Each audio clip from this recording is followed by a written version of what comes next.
Murakoze, nitwa Bishop Mukansigaye Marguerite, hagarariye umuryango Key for Sustainable Peace Ministry, umuryango w'ivuga butumwa.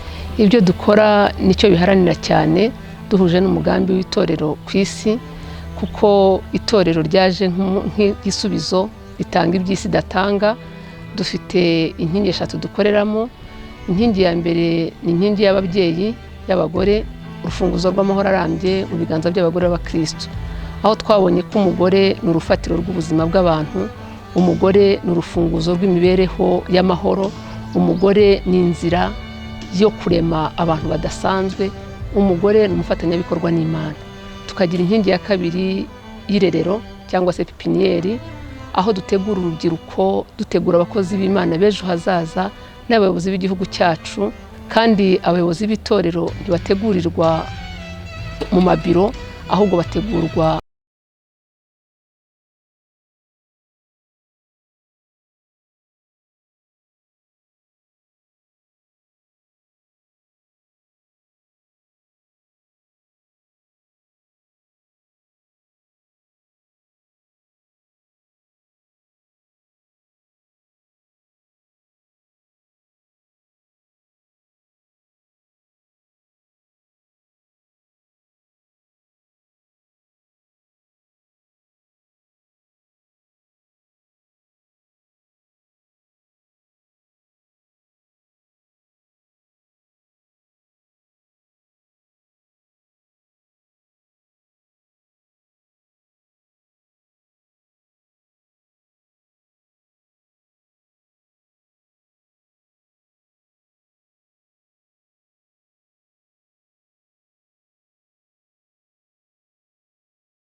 ntabwo twebwe dufata icyemezo cy'inyuma, dufata icyemezo duhereye mu mutima. Ni muri urwo rwego twe twashyizeho amatsinda, ntangira ari ibintu bigoye ndetse abantu batabyumva kimwe, kuko hari ubwo muri iki gihe amatorero ntashaka gukora imirimo ikomeye, arashaka gukora imirimo leta igejeje hagati ikora. Ariko mu bo dushobora kuganira nababwiraga ko misiyo y'itorero ni ugukora ibyagoye igihugu, ni ugukemura iby'igihugu kitarakemura. Ntabwo dukemura iby'igihugu cyamaze kwinjiramo, ahubwo tubikemura mbere igihugu kikinjira mu byo twatunganije, kuko nibwo buyobozi dufite.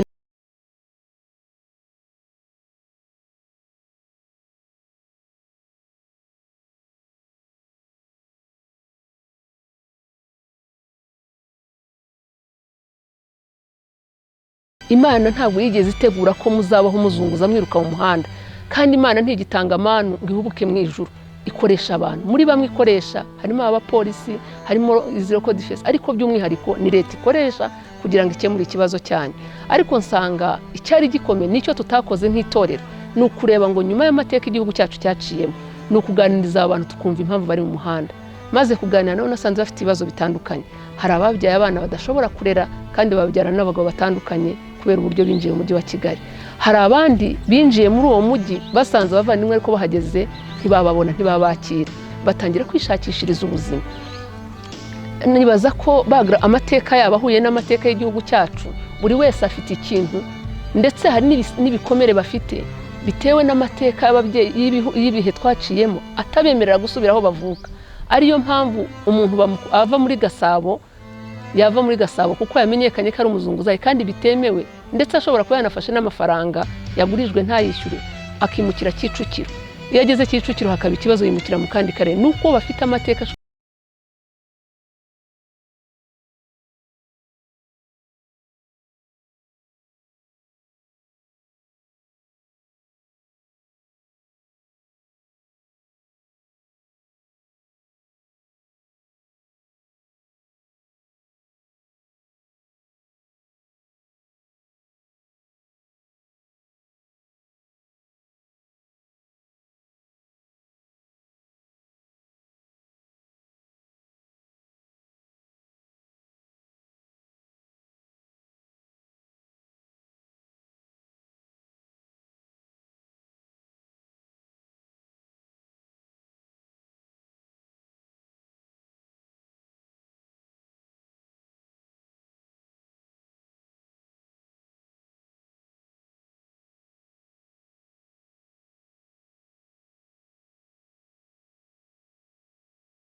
turatakaza tuba mu muhanda twemeye kongera kubatizwa duhinduka ibyaremwe bishya.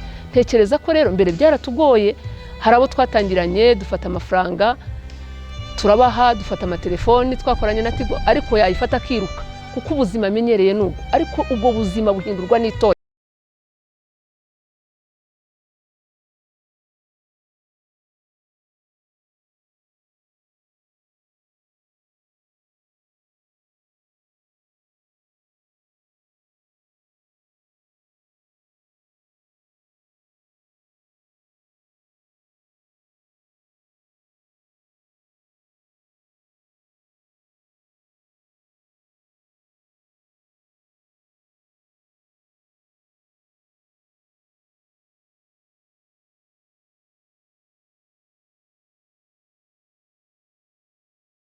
Ikibazo uyu mwanya, ariko tutabaye maso ngo tumenye ikitorero ryaje gukora, twajya duhora dusohora abandi bazunguzayi.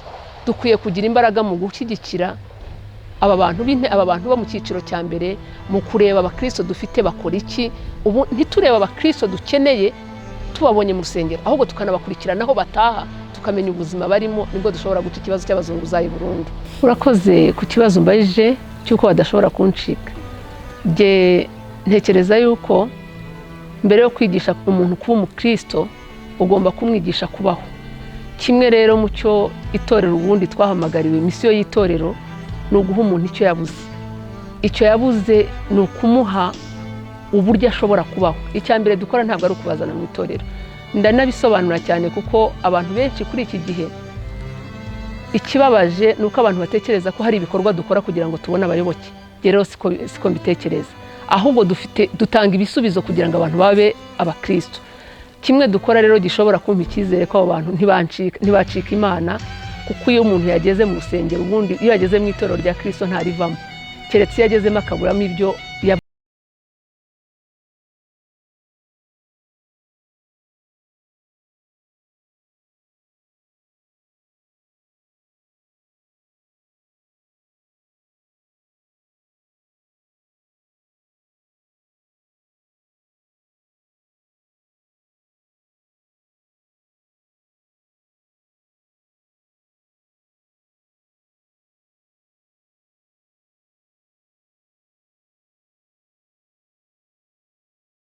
Bambi Imana ku buzima bwawe ari ukubaho neza, ari ukurera aba bana bakazaba imbaraga z'igihugu, bareza akakubwira ko nta bushobozi afite. Iyo maze icyangwa no kubanza kumenya icyo abura, icyo akeneye. Iyo wagiye nk'umushumba rero ukamubwira umugambi w'Imana ku buzima bwe, akubwira icyo yabuze, ndetse akakubwira n'icyo anenga abamufata mu muhanda ukabasha kumuhuza n'umugambi mwiza wa leta. Icyo twebwe dukora tubakorera amatsinda, iryo tsinda tugerageza kurishakira ibikorwa rikora.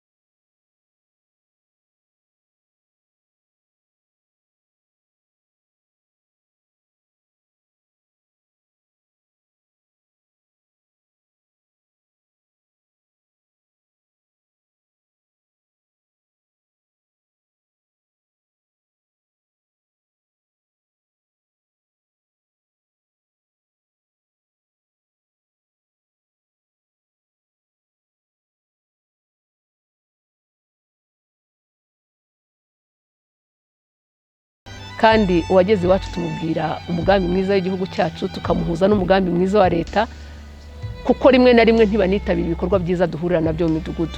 Ni ukumenya icyo kibazo twarangiza tugakemura ikibazo duhereye mu mutima.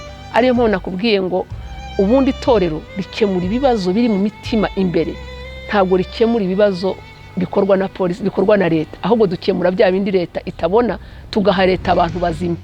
Ni muri urwo rwego ntekereza ko ntabashobora kuducika.